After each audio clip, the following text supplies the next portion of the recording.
Well.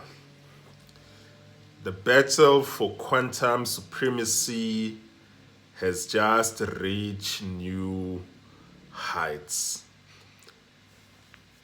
The Dutch government has taken control of Nexperia. Nexperia is a Chinese-owned chip maker which is based in the Netherlands. In the reasons that the Dutch government gave for taking control of this Chinese company is that they want to safeguard the European supply of semiconductors for cars and other electronic goods to protect Europe's economic security.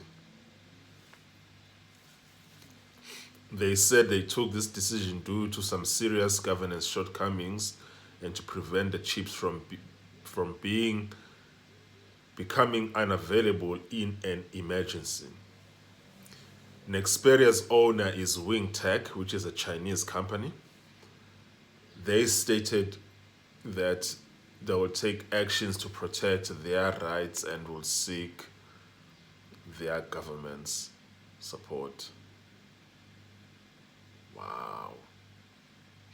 Remember that in December 2024, this is under Joe Biden now, the US government identified Wing Tech, which owns this chip maker, Nexperia.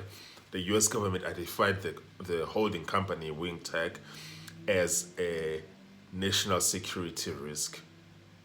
So under these regulations, US companies are barred or prevented from exporting American-made goods to businesses on that list unless they have special approval. In the United Kingdom, Nexperia was forced to sell its silicon chip plant in Newport after MPs and ministers expressed national security concerns. It's currently owned a UK facility in Stockport. So with regards to this dispute between China and the Netherlands, the Dutch Economic Ministry said in a statement that the highly exceptional decision to invoke the Goods Availability Act over acute signals of serious governance shortcomings within Nexperia. These signals, they said, posed a threat to the continuity and the safeguarding on the Dutch and European soil of crucial technological knowledge and capabilities, the ministry said. So what I want to say here is that, remember when President Trump took 10% or so, I think, off chip maker Intel, and a lot of Americans lost their minds over it. I just wanted to show that when you are fighting a war like this one, a battle for quantum supremacy and who is going to win the technological war going into the future, some of your conventional ways of doing things might not be appropriate. You need to go to extreme measures in order for you to win such a war. And what is fascinating for me is that Europe has actually woken up to the Chinese threat. Europe has actually realized that China is not just an economic rival, China is a national security threat. To the point where they are taking steps to secure their future by controlling industries that they know that if they don't control them and they are controlled by malign actors like China, this will actually put Europe under great deal of risk. So in my view, I understand that the Chinese are not happy with this action. I expect that the Dutch will compensate the Chinese the full cost of this company. But with that said, I support this action by the Dutch to control this chip maker. Because, and for me, I don't really care who wins this quantum race, as long as it's not China who wins it, to be honest. Even if it's India who wins it, I really don't care. Whether it's India or Japan or Vietnam or South Korea, anyone can win it, as long as it's not China. as I've already said in the past, that nothing in this world terrifies me. Nothing in this world terrifies me like China. So when it comes to this battle for quantum supremacy, I am happy that Europe has woken up, that Europe now has come to realize what is happening, and this action by the Dutch government to control this chip maker is welcome news in my view.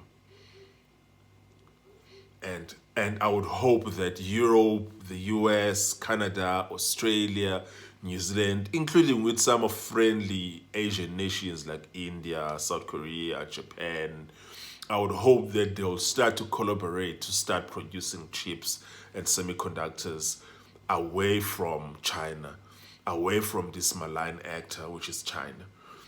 And even if the production of these chips and semiconductors is split across these countries, I really don't care. As long as the West does not depend on China for these crucial and critical chips. And so the Dutch government seemingly has woken up to the danger that is posed by relying for these chips on China and has taken appropriate action. And I think that this action is appropriate based on the level of risk that is posed by China to European security. That is all that there is to say about that. This is a good move. Obviously, I expect that the Chinese will be fully compensated and paid the full market price for this company, but I fully support this action. And when it comes to the United States of America in particular and the issue of shareholding of Intel, I would expect that the US would buy more shares on that company, maybe control like 40 or 50% of it. We are actually at a crossroads right now. And standing on the sideline and just letting the private sector determine the future of our nations is not good enough. There has to, it's in similar fashion, like for instance, that the US law allows government to take over the productive means of commerce for the sake of a war effort. This is similar to a war effort. So it is legitimate for government to actually take ownership of certain sectors in order for the government to actually drive the success of these sectors. And even if they get privatized later on, there has to be strict rules in terms of who can buy controlling stake of these companies.